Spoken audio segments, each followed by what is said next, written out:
प्रश्न नंबर पहला है, हाल ही में किस कवि और नाटककार को गुड्डालेप्पा हल्लाकेरी पुरस्कार 2024 से सम्मानित किया गया?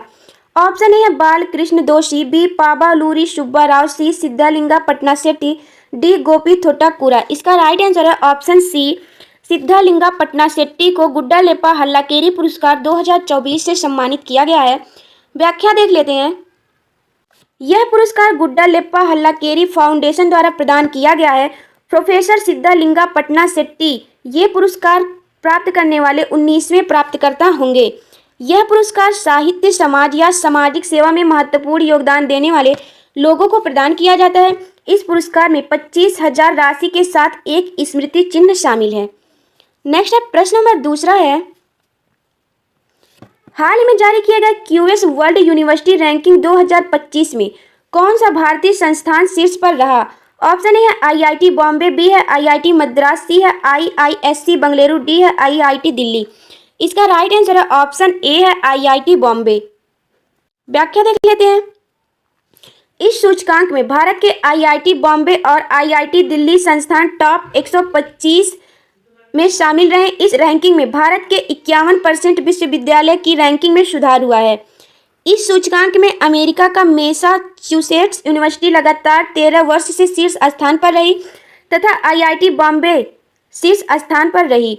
इस रैंकिंग में टॉप 3 भारतीय संस्थान इस प्रकार हैं। पहला है आईआईटी बॉम्बे, इसकी जो रैंकिंग है ये 118वीं है। आईआईटी दिल्ली की 150वीं है। आईआईएससी बेंगलुरु की 211वीं है। विश्व के टॉप 3 यूनिवर्सिटीज इस प्रकार हैं। पहला है मैसाचुसेट्स विश्वविद्यालय, ये अमेरिका का है। दूसरा है इंपीरियल कॉलेज, ये लंदन का है। तीसरा है हार्वर्ड विश्वविद्यालय और ऑक्सफोर्ड विश्वविद्यालय, ये संयुक्त रूप से हैं। नेक्स्ट है प्रश्न नंबर तीसरा है, हाल ही में 5 जून को मनाया गया विश्व पर्यावरण दिवस 2024 की मेजबानी कौन सा देश किया? ऑप्शन ए है फिलिस्तीन, बी है संयुक्त अरब अमीरात, सी है इजराइल, डी है सऊदी अरब। इसका जो राइट आंसर है ऑप्शन डी है सऊदी अरब ने। विश्व पर्यावरण दिवस 2024 की मेजबानी सऊदी अरब ने किया है। 1972 में संयुक्त राष्ट्र ने मानव पर्यावरण पर स्टॉकहोम सम्मेलन में 5 जून को विश्व पर्यावरण दिवस के रूप में अपनाया। विश्व पर्यावरण दिवस 2024 की थीम है भूमि पुनरुद्धार, मरुस्थलीकरण, सूखे से निपटने की क्षमता। इस वर्ष विश्व पर्यावरण दिवस का नारा है हमारी भूमि हमारा भविष्य। पहली बार विश्व पर्यावरण दिवस जो है ये 1973 में मनाया गया था। इसकी थीम थी केवल एक पृथ्वी। प्रधानमंत्री नरेंद्र मोदी ने विश्व पर्यावरण दिवस पर एक पेड़ माँ के नाम अभियान शुरू किया है। एक पेड़ माँ के नाम। नेक्स्ट है प्रश्न नंबर चौथा है, जून 2024 में हिंदी साहित्य भारती पुरस्कार से किसे सम्मानित किया गया? ऑप्शन ए है मोनिंदर अग्रहारी, बी है कृष्ण प्रकाश, सी है मनोज प्रभाकर, डी है पाबुलूरी सुब्बा राव। इसका जो राइट आंसर है ऑप्शन बी है कृष्ण प्रकाश। हिंदी साहित्य भारती पुरस्कार से कृष्ण प्रकाश को सम्मानित किया गया है। मुंबई पुलिस की विशिष्ट आतंकवाद निरोधी इकाई फोर्स 1 के प्रमुख कृष्ण प्रकाश को प्रतिष्ठित वार्षिक हिंदी साहित्य पुरस्कार से सम्मानित किया गया है। यह पुरस्कार मुंबई में आयोजित बहुसांस्कृतिक महोत्सव सब में राम शाश्वत श्री राम के दौरान दिया गया। हिंदी साहित्य भारती पहल सांस्कृतिक और साहित्यिक प्रयासों को बढ़ाने के लिए बुद्धिजीवियों को एक साझा मंच पर लाती है। नेक्स्ट है प्रश्न नंबर 5वां है, हाल ही में भारतीय खाद्य सुरक्षा एवं मानक प्राधिकरण और किस प्राधिकरण ने संयुक्त रूप से एकीकृत भारत जैविक लोगो विकसित किया? ऑप्शन है ट्राइफेड, बी है एपीडा, सी है नॉफेड, डी है इनमें से कोई नहीं। इसका जो राइट आंसर ऑप्शन बी है एपीडा ने।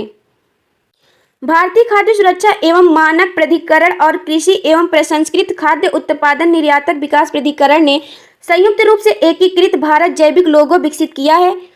यह इंडिया ऑर्गेनिक और जैविक भारत लोगों का स्थान लेगा। इस लोगों का मुख्य उद्देश्य जैविक उत्पाद विनियमों में एक रूपता लाना है। नेक्स्ट है प्रश्न नंबर 6वां है, कौन सा देश 2023-24 में भारत का तीसरा सबसे बड़ा निर्यातक गंतव्य बनकर उभरा? ऑप्शन है नीदरलैंड, बी है सिंगापुर, डी है सऊदी अरब, डी है संयुक्त राज्य अमेरिका। इसका राइट आंसर है ऑप्शन ए नीदरलैंड। भारत का तीसरा सबसे बड़ा निर्यातक गंतव्य बनकर नीदरलैंड उभरा है। 2024 के दौरान नीदरलैंड, अमेरिका और संयुक्त अरब अमीरात के बाद भारत का तीसरा सबसे बड़ा निर्यातक गंतव्य बनकर उभरा है। नीदरलैंड ने भारत के प्रमुख निर्यातक गंतव्य से ब्रिटेन, हांगकांग, बांग्लादेश और जर्मनी को पीछे छोड़ दिया है।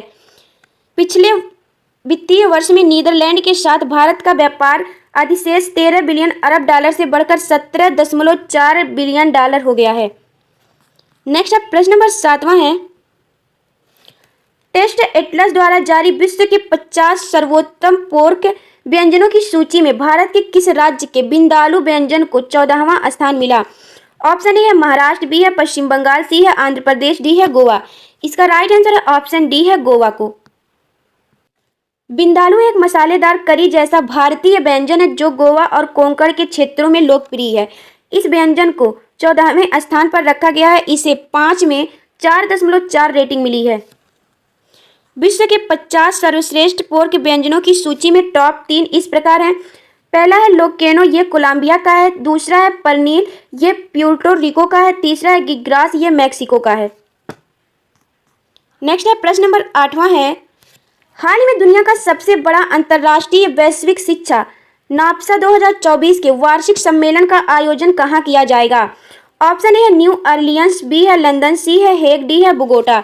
इसका जो राइट आंसर है ऑप्शन ए है न्यू ऑरलियंस। अंतर्राष्ट्रीय वैश्विक शिक्षा नाप्सा 2024 के वार्षिक सम्मेलन का आयोजन न्यू ऑरलियंस में किया जाएगा। इस सम्मेलन में दुनिया के सभी कोनों से अंतर्राष्ट्रीय शिक्षक नवीनतम विचारों, नई रणनीतिक और सर्वोत्तम प्रथाओं की खोज के लिए एकत्रित होंगे। नेक्स्ट है प्रश्न नंबर 9वां है, हाल ही में किस देश द्वारा कासा नामक अपनी राष्ट्रीय अंतरिक्ष एजेंसी की स्थापना की गई? ऑप्शन ए है कोलंबिया, बी है कनाडा, सी है कजाकिस्तान, डी है दक्षिण कोरिया। इसका राइट आंसर है ऑप्शन डी दक्षिण कोरिया में।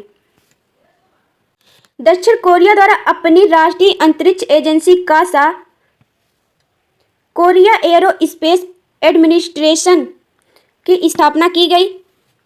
इसका मुख्यालय साचोन नामक शहर में स्थापित किया गया है। यह दक्षिण कोरिया का अपना पहला राष्ट्रीय अंतरिक्ष एजेंसी है। नेक्स्ट है प्रश्न नंबर 10वां है, जून 2024 में AI for good global summit का आयोजन कहाँ किया गया? ऑप्शन ए है मेलबर्न, बी है जिनेवा, सी है सिंगापुर, डी है आबू धाबी। इसका राइट आंसर है ऑप्शन बी जिनेवा में। इस सम्मेलन में भारत की ओर से दूरसंचार अपर सचिव श्री नीरज वर्मा ने भाग लिया। इस सम्मेलन का उद्देश्य सतत विकास लक्ष्यों की दिशा में प्रगति को गति देने और वैश्विक प्रभाव के समाधानों को बढ़ाने के लिए कृत्रिम बुद्धिमत्ता के व्यवहारिक अनुप्रयोगों की पहचान करना है। नेक्स्ट है प्रश्न नंबर 11 है, हाल ही में भारतीय कृषि अनुसंधान परिषद द्वारा खरपतवार नाशक सहिष्णु चावल की किस किस्मों का व्यवसायीकरण किया? ऑप्शन ए है बासमती, बी है जमुना, सी है करुणा, डी है माही सुगंधा। इसका राइट आंसर है ऑप्शन ए बासमती। चावल की यह किस्म खरपतवारों को नियंत्रित कर सकती है। ये सीधी बुआई चावल के बीजों को बढ़ावा दे सकती है, अर्थात रोपाई की आवश्यकता नहीं पड़ेगी। नेक्स्ट है, हाल ही में RBI की वार्षिक रिपोर्ट के अनुसार भारत की वैश्विक मिलेट्स उत्पादन में कितने प्रतिशत हिस्सेदारी रही? ऑप्शन ए है 20%, बी है 25%, सी है 15%, डी है 30%। इसका राइट आंसर है ऑप्शन ए 20%। एशिया स्तर पर मिलेट्स उत्पादन में भारत की हिस्सेदारी जो है ये 80% की हिस्सेदारी रही। नेक्स्ट है, हाल ही में मासिक धर्म अवकाश नीति प्रारंभ करने वाला देश का पहला उच्च न्यायालय कौन सा है? ऑप्शन ए है केरल, बी है कर्नाटक, सी है उत्तर प्रदेश, डी है सिक्किम। इसका जो राइट आंसर है ऑप्शन डी है सिक्किम। मासिक धर्म अवकाश नीति प्रारंभ करने वाला देश का पहला उच्च न्यायालय सिक्किम है। देश के सबसे छोटे सिक्किम उच्च न्यायालय मासिक धर्म अवकाश नीति शुरू करने वाला पहला उच्च न्यायालय है। वर्तमान में मासिक धर्म अवकाश के लिए कोई राष्ट्रीय नीति या कानून नहीं है। नेक्स्ट क्वेश्चन है, ब्लूमबर्ग बिलियनियर्स इंडेक्स के अनुसार एशिया के सबसे अमीर व्यक्ति कौन बने हैं? ऑप्शन है गौतम अडानी, बी है रतन टाटा, सी है शिवा रडार, डी है मुकेश अंबानी। इसका राइट आंसर है option A Gautam Adani. Gautam Adani Asia के सबसे अमीर व्यक्ति बने हैं। ये अडानी ग्रुप के मालिक हैं। 111 अरब डॉलर की संपत्ति के साथ 11वां नंबर है गौतम अडानी का विश्व में। रिलायंस ग्रुप के मालिक मुकेश अंबानी की संपत्ति 108 अरब डॉलर है और ये एशिया के दूसरे सबसे अमीर व्यक्ति हैं। नेक्स्ट है क्वेश्चन नंबर 15 है, जून 2024 में कौन पाकिस्तान सेना की पहली अल्पसंख्यक महिला ब्रिगेडियर बनी? ऑप्शन ए है आदित्य नायर, बी है रूमी अलक हतानी, सी है निशा आहूजा, डी है हेलेन मैरी रॉबर्ट्स। इसका जो राइट आंसर है ऑप्शन डी है हेलेन मैरी रॉबर्ट्स, पाकिस्तान सेना की पहली महिला अल्पसंख्यक ब्रिगेडियर बनी है। चलिए कुछ महत्वपूर्ण प्रश्नों का रिवीजन कर लेते हैं। अप्रैल 2024 में जारी प्लास्टिक और ओवरशूट डे 2024 रिपोर्ट के अनुसार सर्वाधिक प्लास्टिक अपशिष्ट के लिए कौन सा देश जिम्मेदार रहा? उत्तर है चीन। नेक्स्ट है, हाल ही में किस अंतर्राष्ट्रीय अंतरिक्ष एजेंसी सौर अध्ययन के लिए प्रोब 3 मिशन लॉन्च करने की घोषणा की है? आंसर है यूरोपीय अंतरिक्ष एजेंसी ने। नेक्स्ट है, अप्रैल 2024 में भारत की सबसे बड़ी जलवायु घड़ी का अनावरण कहाँ किया गया? उत्तर है नई दिल्ली में। नेक्स्ट है, मई 2024 में किस भारतीय पावर लिफ्टर को खेल उत्कृष्टता के लिए अमेरिकी विश्वविद्यालय द्वारा मानद डॉक्टरेट की उपाधि प्रदान की गई? आंसर है गौरव शर्मा को। नेक्स्ट है, हाल ही में गोल्डन मैन पर्यावरण पुरस्कार 2024 से किसे सम्मानित किया गया? आंसर है आलोक शुक्ला को।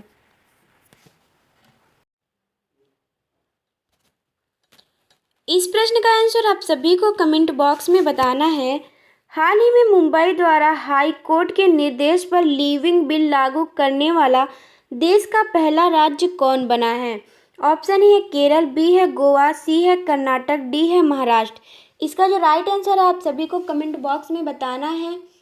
आज की वीडियो में बस इतना ही। वीडियो पसंद आया तो वीडियो को लाइक करें, चैनल को सब्सक्राइब करें।